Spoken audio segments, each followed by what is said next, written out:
ये क्या है रानी परी? बालवीर, ये पाषाण रूपी शस्त्र है। कमाल है रानी परी, ऐसी कोई चीज हमारे परीलोक में है और हमें पता भी नहीं।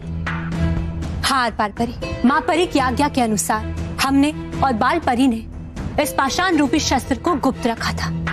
फिर तो माँ परी ने किसी बुरी शक्ति को परास्त करने के लिए इसे बनाया होगा। परियों, आपको जानकर ये हैरानी होगी कि माँ परी ने ये शस्त्र बालवीर के डर से बनाया था।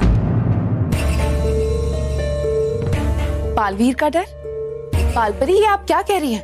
बात यह है परियों कि जब बालवीर का जन्म हुआ था तब माँ परी ने ये सोचा कि बालवीर जैसा शक्तिशाली योद्धा अगर गलती से भयंकर परी के हाथों लग जाए और कहीं बालवीर अच्छाई के बदले बुराई को चुन ले तो उसे काबू में करने के लिए कोई ना कोई शस्त्र तो होना ही चाहिए। इसलिए ही माँ परी ने ये पाषाण रूपी शस्त्र बनाया था। हाँ परियों, ये पाषाण रूपी शस्त्र बहुत ही खतरनाक है। इसका एक वार बालवीर जैसे योद्धा को हमेशा हमेशा के लिए पत्थर बना सकता है। रानी परी, फिर तो हमें इस शस्त्र को जल्द से जल्द नष्ट कर देना चाहिए, क्योंकि अगर ये शस्त्र दैत्यानी के हाथ में पड़ गया तो पता नहीं वो क्या करेगी। नहीं डरी परी, ऐसा कभी नहीं हो सकता, क्योंकि ये पाषाण रूपी शस्त्र यही सुरक्षित है। ये शस्त्र हमारे अलावा और कोई नहीं उठा सकता। विश्वास नहीं हो रहा आपको? तो जाइए इसे उठाकर देखिए। जी रानी परी।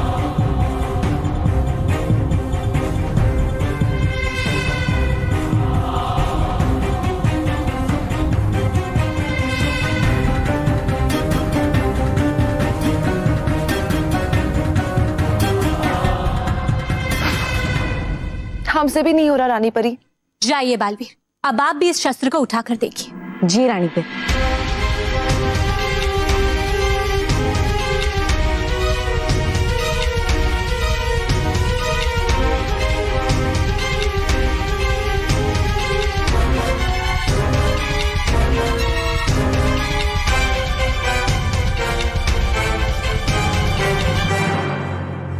रानी परी, ये शस्त्र तो मुझसे भी नहीं उठा जा रहा है।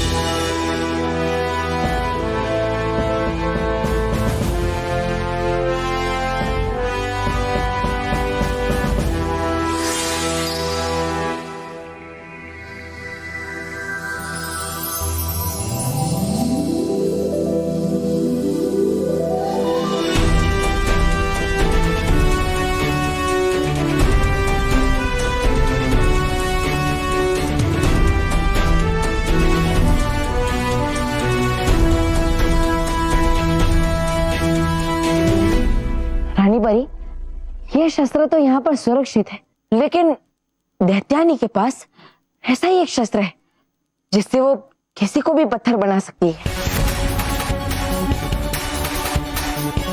क्या बालवीर, ये आप क्या कह रहे हो? मैं सच कह रहा हूँ माँ। आज दैत्यानी ने मुझ पर ऐसे शस्त्र से वार किया था कि लगभग मेरा पूरा शरीर पत्थर बन ही गया था। लेकिन आश्चर्य की बात यह है कि कुछ ही पलों में उसका असर खत्म हो गया और मैं पहले जैसा बन गया। बालवीर, इसमें आश्चर्य की कोई बात नहीं है। दरअसल हमने आपके आसपास एक ऐसा सुरक्षा कवच बनाया है जो आपको पत्थर बनने से रोक देता है। बालवीर, अगर अब आपको कोई पत्थर बना सकता है तो केवल ये पाषाण रूपी शस्त्र। ओह, अब समझा। बालवीर, दैत्यानी की केवल एक कोशिश असफल हुई है, लेकिन हमें दैत्यानी से सावधान रहना होगा, क्योंकि दैत्यानी चुप रहने वालों में से नहीं है। वो अपने दूसरे वार के बारे में सोच रही होगी। आर पार परी, भटकाती परी, आप दैत्यानी पर नजर रखिए। जी रानी परी।